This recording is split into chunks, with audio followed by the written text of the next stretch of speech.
Drama serial कलंदर के next episode में आप देखेंगे दुर्योधन के लिए मजीद मुश्किलात पैदा होने वाली है। जूही अपने बॉयफ्रेंड के थ्रू दुर्योधन के साथ एक नई चाल चलने वाली है। जूही का बॉयफ्रेंड जूही के कहने पर दुर्योधन के कैरेक्टर को बकायदा प्रूफ के साथ खराब करार देगा। जूही अपने इस मकसद में कामयाब होने की वजह से बहुत ज्यादा खुश हो रही होती है कि अब तबरेज खुद ही दुर्योधन को इस घर से निकाल देगा। जूही सोच रही होती है कि जब तबरेज भाई को पता चलेगा कि दुर्योधन का किसी के साथ अफेयर चल रहा है तो वो बिल्कुल भी बर्दाश्त नहीं करेंगे। जबकि दुर्योधन के बारे में तो सभी को पता है कि वो मासूम होने के साथ साथ बाकिरदार लड़की भी है। जूही अपनी अम्मा के पास आती है और कहती है, अम्मा आज मैं और आप दोनों सुंबुल भाभी के घर चलती हैं। अम्मा कहती है, जूही तुझे अचानक से क्या ख्वाहिश उठी है? जूही कहती है, अम्मा मेरा वो काम बहुत जल्द होने वाला है जिसके बदले में सुंबुल भाभी हमें बहुत सारे पैसे देगी। अम्मा जूही की बात सुनकर कहती है, ना भाई ना, मैं सुंबुल के घर नहीं जाऊंगी। तुझे पता तो है वो कितनी नकचिड़ी है, वो हमसे बात तक नहीं करेगी। अम्मा जूही को कहती है, तुझे मालूम तो है कि सुंबुल ने हमारे साथ पहले क्या किया था? जूही कहती है, अम्मा मैं सुंबुल की ख्वाहिश भी तो बहुत जल्द पूरी करने वाली हूँ। जूही अम्मा को अपनी चलने वाली एक नई चाल से आगाह करती है जिस पर अम्मा भी बहुत ज्यादा खुश हो रही होती है।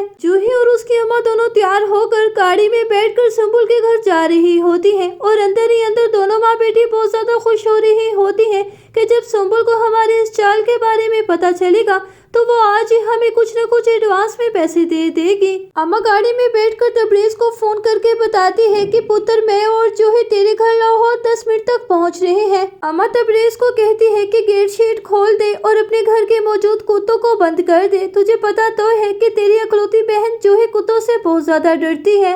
अम्मा के लाहौर आने का सुनकर तबरेज अंदर ही अंदर परेशान हो रहा होता है कि सुंबुल तो अम्मा का आना बिल्कुल भी बर्दाश्त नहीं करेगी। तबरेज के पास खड़ी सुंबुल भी सारी बात सुन लेती है और वो तबरेज पर गुस्सा निकालने लगती है कि तुम्हारी अम्मा अब मेरे घर क्या करने आ रही है? उन्हें फोन करके मना करो कि वो यहाँ पर ना आए। लेकिन तबरेज अपनी अम्मा को मना नहीं करता क्योंकि वो अपने पेरेंट्स की बहुत ज्यादा रिस्पेक्ट करता है। सुंबुल कहती है, एक और नई मुसीबत मेरे लिए खड़ी हो चुकी है, मैं उनसे बिल्कुल नहीं मिलूंगी। कह देना कि मेरी तबीयत ठीक नहीं है। और एक तरफ आप देखेंगे शफक अम्मा के घर में गैर मौजूदगी का फायदा उठाते हुए उर्फी से लड़ना शुरू कर देती है कि तुम दुर्योधन के साथ अफेयर चला रहे हो। शफक कहती है, उर्फी तुम मेरी इस बात को मान क्यों नहीं लेते हो? तुम्हें मेरी फिक्र होने की बजाय दुर्योधन की हर वक्त फिक्र लगी रहती है। उर्फी बहुत प्यार से शफक को समझाने की कोशिश करता है मगर शफक मजीद भड़कना शुरू हो जाती है। शफक के सामने दुर्योधन खड़ी परेशान हो रही होती है। वो उसे यकीन दिलाने की कोशिश करती है मगर शफक दुर्योधन को उसके कैरेक्टरलेस होने के ताने देती है।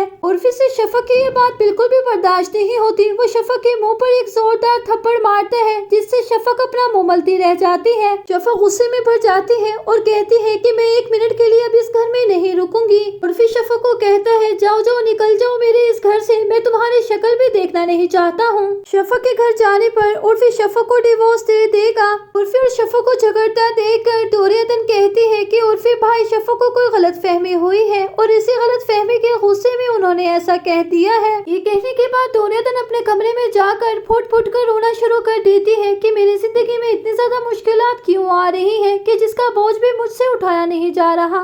आने वाली किस्त की मुकम्मल कहानी में आप सभी लोग देखेंगे कि जूही तबरेज को बकायदा प्रूफ के साथ दुर्योधन की हकीकत लाकर दिखाएगी जिससे तबरेज के दिल में दुर्योधन के लिए सख्त नफरत पैदा हो जाएगी क्योंकि तबरेज की अम्मा ने तो पहले ही तबरेज के दिल में दुर्योधन की तरफ से शक पैदा कर दिया है। तबरेज परेशान बैठा सोच रहा होता है कि दुर्योधन आखिरकार किसके साथ रात के तक बातें करती रहती है और तबरेज बहुत जल्द दुर्योधन को डिवोर्स देने वाला है। उर्फी से ये बात बिल्कुल भी बर्दाश्त नहीं होगी। वो अपने घर वालों के खिलाफ जाकर दुर्योधन से निकाह कर लेगा। तो क्या है कहना आप लोगों का कि उर्फी को दुर्योधन मिल जानी चाहिए या नहीं, या फिर तबरेज और दुर्योधन का आपस में प्यार हो जाना चाहिए? अपनी कीमती राय का इजहार कमेंट सेक्शन में जरूर कीजिए और मेरे चैनल को सब्सक्राइब कर दीजिए, वीडियो को लाइक कर दीजिए, बेल आइकन को प्रेस कर दीजिए ताकि मेरे आने वाले हर अच्छे नए वीडियो का नोटिफिकेशन आपको मिलता रहे। अब मैं मिलूंगी आपसे किसी अच्छी और नेक्स्ट वीडियो के साथ, तब तक के लिए फी अमानिल्लाह।